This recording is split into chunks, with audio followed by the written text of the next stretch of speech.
English is a global language, and for that very reason, there is not just one English, but rather many different forms of English. So let's take a look. Start off with this map. This is a very good map. It shows you in dark blue the countries where English is a native majority language. That means those are the places where most people speak English as their first language, while the light blue ones, those are places where English has a status as an official language, but it's not a native majority language. Most people speak it as a second language, however, and use it particularly for education and government. The number of first language speakers of English stands at about 400 million, while second language speakers a little harder to define, so there are at least somewhere between 500 million and a billion of those. There are, of course, many varieties of English in these areas. Here's a chart that shows you of all of the native speakers of English, where they come from. And as you can tell, American English, English spoken in the United States, is the most common among native speakers of English, precisely because the United States is a very populous country. More than 300 million people live there. But there's also the United Kingdom with British English, which is really subdivided into English English. That sounds weird. It's just English spoken in England, and Scottish English and Welsh English. And there's also Canadian, Australian, Nigerian, and Irish English, which is actually called Hiberno English that's the academic term basically, and South African English, New Zealand English, and about 4% other. Basically, American English has a standard accent called General American, while British English has a standard accent called Received Pronunciation. And by standard accent here is basically the kind of English that you are most likely to learn in school, particularly Received Pronunciation, the most standard kind of BBC English that you might hear. This map shows you English dialect spoken in England, and as you can tell, there are quite a few. It's, of course, a very populous country, so it stands to reason that there will be many dialects there. For instance, Scouse, that's the English dialect spoken in Liverpool. Geordie is the one in Newcastle, and London has several here. Estuary for East London is very famous. There are many more. There are also American dialects of English, of course. Usually in America, they call them accents. For instance, a southern accent spoken in roughly this area that's called 6 here. 1 in 13, that's in Canada, by the way. And as you can tell, most of this western part speaks pretty much the same kind of English, and this map shows you in the blue areas, this blue belt here has a lot of different dialects that are more dissimilar from each other, while this redder area has more dialects that are similar to each other.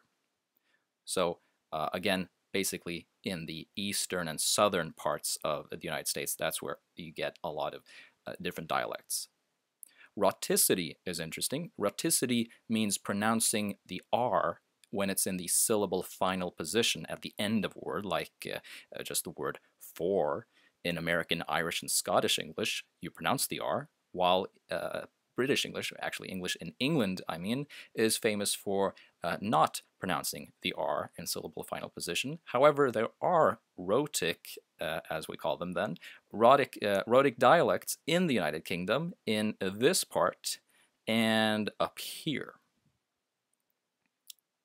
And also the United States, which of course American English is mostly rhotic, even the United States has non-rhotic dialects in, for instance, Massachusetts and Rhode Island and New York City and mostly Louisiana and Alabama, so this part here.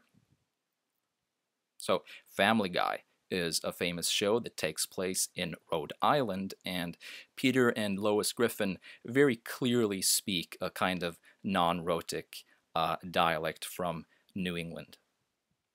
and John F. Kennedy, who was president, and Mayor Quimby, a character from The Simpsons that is based on John F. Kennedy, spoke with a Massachusetts non-rhotic dialect. And Forrest Gump is a character from Alabama, so he does that too, has an Alabamian dialect that is non-rhotic. The most famous sociolect in America is African American Vernacular English. Sociolect meaning that it is spoken by a group of people regardless of where they live. And this is the kind of English that you will hear if you listen to, for instance, Snoop Dogg uses it in his rap music. Will Smith probably uses it in most of his movies. And it's spoken by quite a few African Americans, but not all necessarily. A little bit about Commonwealth English here. The Commonwealth of Nations, remember this is the organization of former British colonies, so this is the word we use when we refer to many of these countries in the English language sense at least. First language majority countries, of course, Canada, Australia, and New Zealand, but also most of these Caribbean countries that used to be English or British colonies. So that's Bahamas and the Bahamas and Jamaica, and many of these are English-speaking majority countries. But also first language minority, so though mostly a second language, in all of the African countries that used to be British colonies. And we can basically separate out a few broader dialects like these green parts here, which were British colonies, West African English dialect, and East African and South African.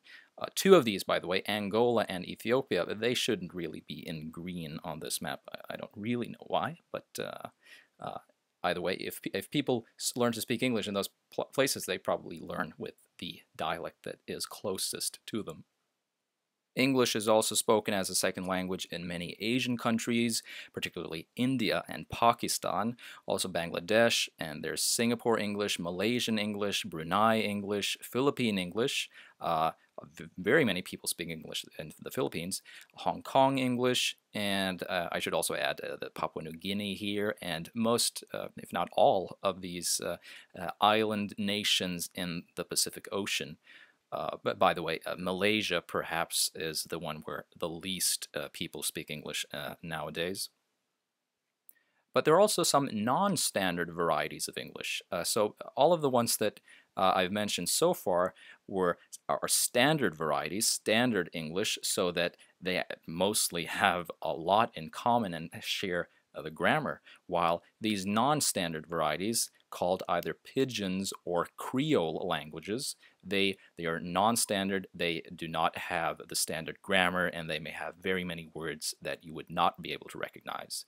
This sign is very funny, by the way. It must have been taken from outside a school. It says, "The better you speak Pidgin, the worse you will write English." So it's clearly a place where a lot of people speak this non-standard form of English, but in the school, they're supposed to learn how to write standard English, and they're not the same. Pidgin is basically simplified, or you might even say broken English, spoken as a second language. That would have been common in the early days of the British Empire, for instance, when people started learning English as a second language. This is taken from Nigerian Pidgin English, just the Universal Declaration of Human Rights here. If I'm to read it, it says, "Every human being, named and born free, and them the equal for dignity and the rights way we get as human beings." It's not standard English, clearly. But this is called Pidgin, but it may in fact be a Creole language, because a Creole is when a Pidgin has become a first language. But many Creole languages, even though they're spoken as a first language, might still be called Pidgins in their name because they once were Pidgins. So this, for instance, is an example of Hawaiian Pidgin, which is a Creole language spoken as a first language by many Hawaiians. And you can tell they have many different words here that you will not find in other Englishes, because they're probably taken from Polynesian, which would, another language that is closer to their own geographical area and culture. The English-speaking Caribbean is famous for its Creole languages. Every English-speaking country there has a Creole language. The most famous one is the one in Jamaica, Jamaican Patois, as it is pronounced. You can tell that it is recognizable as English when you look at my mother is mi mada, and then mi fada, mi grandpa, mi girlfriend. But some words are very different, like child is pikni, me pikni.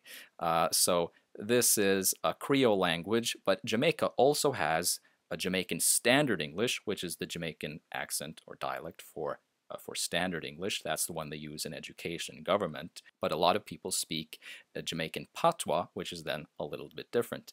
And there is something similar to this, of course, in countries like Barbados. They call it Bajan Creole and Trinidadian Creole, and I could add Bahamian Creole. Asia also has Creole languages. There's Singlish in Singapore, Manglish in Malaysia, and Tok Pisin in Papua New Guinea. This is funny though, because Tok Pisin is literally pidgin for talk pigeon.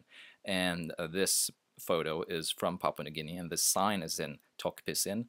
If you take a look at it, it says, "Walk long rot, all car must stop. Suppose you look him red palamak." So very difficult to understand every single word here, but it's clearly it has something to do with there's work going on. All cars must stop, and well, suppose you look at this red sign or something. So this is a Creole language that is very, very common in Papua New Guinea. There's also something called code switching or code mixing. If you've heard of Spanglish and Chinglish and Hinglish and Taglish or Anglog, these are they're not actual English languages. They are just people who combine words and sentences from one language with English. So Spanglish, that would be people who speak Spanish and use a lot of English in their speaking. When they speak Spanish, they use English words as well.